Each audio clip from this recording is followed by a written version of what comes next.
Para um cristão genuíno, eu acredito que um dos desejos mais sinceros é que o seu filho seja um cristão verdadeiro. Mas aí nos deparamos com dados assustadores. De cada 10 jovens que ingressam na universidade, 7 abandonam a fé. O que as mamães, sim, as mamães, são o canal mais poderoso nas mãos de Deus para levar o evangelho aos nossos filhos. O que as mamães podem fazer, o que muitas mamães não estão fazendo para ajudar os seus filhos a crescerem firmes na fé e a não se desviarem lá na frente. Este vídeo é muito importante. Então curta, comente, se inscreva.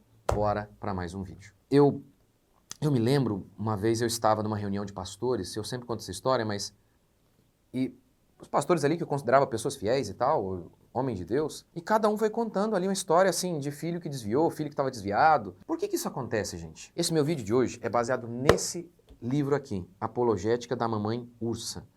Um livro muito bom, muito legal mesmo. E é um livro fundamental para esses dias. Eu vou recomendar esse livro está na minha livraria, está com preço promocional, minha livraria está toda ela com preço promocional, mas mesmo que você não queira adquirir o livro, esse vídeo vai te ajudar. Mas se você puder adquirir o livro, melhor ainda. Vamos lá então. Logo na introdução, a autora toca num ponto central do problema atual, do porquê tantos jovens se desviam da fé cristã.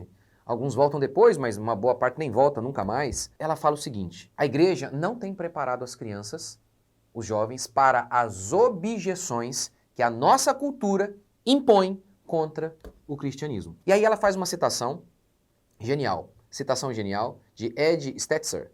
E ele diz o seguinte: os jovens e adolescentes estão sendo treinados para enfrentar este mundo, a infantaria inimiga, o exército inimigo, com pizzas. Eu concordo. A igreja tem fornecido entretenimento gostosinho para os jovens ficarem firmes na igreja. Boa parte dos ministérios de jovens que a gente vê por aí se resume no seguinte: nisso aqui, ó, um pastor com uma linguagem superficial, atividades o tempo todo, pouco evangelho, pouco ensino apologético, explicando, por exemplo, por que a Bíblia é a palavra de Deus, por que darwinismo é mentira, por que o socialismo é errado, por que o feminismo é errado. Não. Entretenimento. E aquele culto que parece uma rave. E muitos pais, muitas vezes, eles têm a ilusão de que seus filhos estão tão firmes na igreja. Nossa, nessa igreja aqui o meu filho é tão engajado. Nossa, ele gosta tanto de estar com os jovens lá, naquele culto de jovens. Mas essas crianças, esses jovens não estão firmes no Senhor. Estão firmes nesse clube gospel, que provê entretenimento e muitos relacionamentos com pessoas da mesma idade que eles. É óbvio que eles gostam disso. Quem não gosta? Mas um dia, esse jovem cresce. E aí vem, por exemplo, as tentações sexuais. E aí, o clubinho chamado Ministério de Jovens, que não preparou esse menino fortemente por dentro, cheio da palavra de Deus, aí não adianta nada. Todo aquele entretenimento, é como se ele fosse um prego firme na areia. Quando vier a tentação sexual, aí ele não resiste. Um dia, esse menino se torna, desse ministério de jovens aí, de entretenimento, se torna adulto. Ele casa e ele tem um filho. E ele perde o filho. Ou então ele enfrenta um sofrimento financeiro. E aí a fé dele entra em crise. Sabe por quê? Porque nesses clubes chamados de ministério de jovens, Jesus parece o seu crush, sabe? Ou então um Papai Noel que vai realizar todos os seus sonhos mais mesquinhos. Esse jovem não foi preparado mesmo, firmemente, de maneira sólida, para entender a sua palavra, a palavra de Deus, para compreender a sua fé. Não. E aí, diante da luta, da dificuldade, a fé dele vai pro buraco. A fé que ele julga ter, né? Vai pro buraco. Ou então, um dia esse menino, que parecia tão firme ali na igreja, esse jovem, ele se depara com um professor maconheiro, com meia dúzia de argumentos fajutos sobre ateísmo, darwinismo e socialismo. Mas como a única coisa que esse agora jovem, a única coisa que ele aprendeu lá na salinha da igreja foi quantas pessoas entraram na arca. A única coisa que ele aprendeu lá no Ministério de Jovens era chorar com aquelas músicas melosas lá. Só isso. Então ele não tem respostas para os argumentos fajutos do professor maconheiro. Ele não tem. E aí o que ele pensava que era fé em Cristo, era nada. E aí o navio da fezinha dele naufraga. Então esse livro é uma introdução à apologética.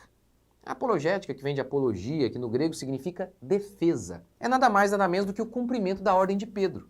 Pedro disse assim, que vocês devem estar prontos para dar razão da esperança que há em vocês. Estejam prontos para dar razão da esperança que há em vocês. Primeiro que vocês devem estar prontos para dar razão, motivo da esperança que há em vocês para os ímpios. Mas talvez, antes até disso, vocês devem estar prontos para dar razão, motivo, esperança da fé que há em vocês para vocês mesmos. Ou seja, deem motivos da razão da esperança que há em vocês. Por que vocês creem que a Bíblia é a verdade? Por que vocês creem que Deus existe? É isso, a gente tem que dar razão do porquê nós cremos em Deus, do porquê a Bíblia é a palavra de Deus. Por que a Bíblia é a palavra de Deus e não o Alcorão? Nós precisamos disso, isso é fundamental. Por que a fé cristã é a verdade? Eu me converti e o ambiente que eu vim é desses aqui, não talvez tão exagerado como esses que eu acabei de descrever, mas assim, de entretenimento e tal. E aí, eu lembro que evangelizar nesse meio de onde eu vim era o seguinte: olha, Jesus, você tem um vazio, mas Jesus vai preencher o seu vazio. Isso faz parte sim do evangelho, faz parte. Mas não é isso que é de fato evangelizar. Os discípulos não saíram dizendo, olha, Jesus preenche o seu vazio. Eles testemunharam. Eles argumentaram de maneira lógica e racional que Jesus Cristo era o Messias. Primeiro para os judeus, eles provaram. Biblicamente, eles deram argumentos sólidos para provar que Jesus era o Messias. E eles alegaram que eles foram testemunhas. E aí, olha que coisa genial. Por que a gente crê no que a gente crê? Por que a fé cristã é única? A gente tem vários argumentos para falar sobre isso, mas o maior de todos é o testemunho dos apóstolos. Jesus Cristo morreu na sexta e ressuscitou no domingo. Quem disse isso? Os apóstolos. Mas por que a gente pode crer neles? Isso aqui é apologética. Ó. Por que a gente pode crer neles? Pense comigo. Os discípulos, e a gente tem relatos disso, históricos, e eu falo sobre isso em mais detalhes na minha série Ateísmo, tá? A minha série Ateísmo é sobre isso, é sobre apologética. Os discípulos, eles alegaram que viram Jesus morto na sexta e ressurreto no domingo. Os discípulos perderam tudo por alegar isso. Tudo. Viram seus parentes sendo mortos. Viram seus bens sendo levados. E depois eles mesmos perderam a vida por alegar isso, que viram Jesus morto na sexta e ressurreto no domingo. Gente, alguém poderia dizer, eles foram enganados. Não, enganados eles não foram, porque eles alegaram que eles mesmos viram Jesus morto e viram Jesus ressurreto. Restam duas alternativas apenas, então. Ou Jesus, ou os discípulos mentiram ou falaram a verdade. E eu pergunto para você, você mentiria para ver os seus parentes sendo violentados? Ver o seu filho sendo degolado, decapitado? E depois você mesmo morrer? Ou seja, você mente, as pessoas mentem para ganhar alguma coisa, para se livrar de alguma coisa. Ninguém mente para perder tudo. Ninguém mente para perder tudo. Só resta uma alternativa. O testemunho dos apóstolos era a verdade, é a verdade. Jesus Cristo ressuscitou e está sentado à destra do Pai. Isso é apologética. E deixe-me contar uma história. Quanto que isso é importante, você ter certeza de que a Bíblia é a palavra de Deus. Por que a Bíblia é a palavra de Deus? A Bíblia foi adulterada? É verdade? É isso? A Bíblia foi adulterada? Como que isso é importante? Saber da nossa fé.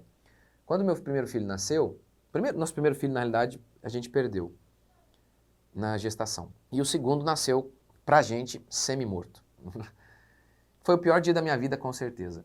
Mas a única coisa que eu me lembrava, meu filho nasceu na segunda, foi uma semana terrível. A única coisa que eu me lembrava naqueles dias era, ainda que meu filho morra.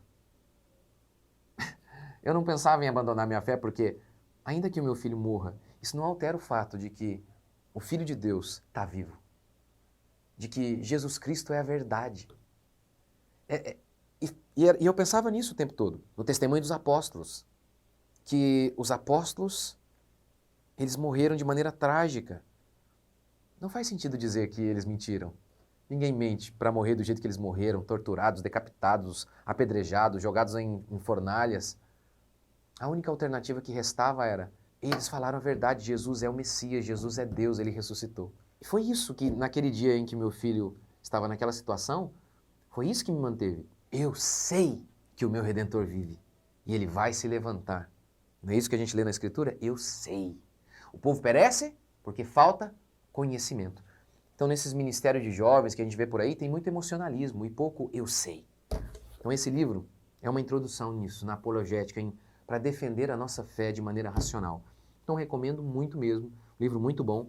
O link promocional está aqui na minha livraria. Deixe seu comentário sobre o que você achou do vídeo. e adquira o livro. Aproveite a promoção e adquira outros livros, você vai ter frete grátis para a sua cidade.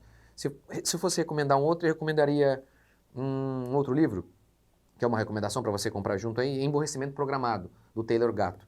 Ou então o meu livro, O Mínimo que Você Precisa Saber sobre Criação de Filhos. Muito bom esse livro, o autor é uma benção. Pelo menos a minha mãe diz, Ai, meu Deus, mano, o testemunho da minha mãe não vale, né? Então aproveita aí, gente. Muito obrigado mais uma vez por vocês estarem aqui. Deus abençoe. O link da minha livraria tá aqui. Aproveitem a promoção aí de Black aí. Bora lá. É de Black? Nem sei, mas é promoção. Aproveitem aí. Deus abençoe.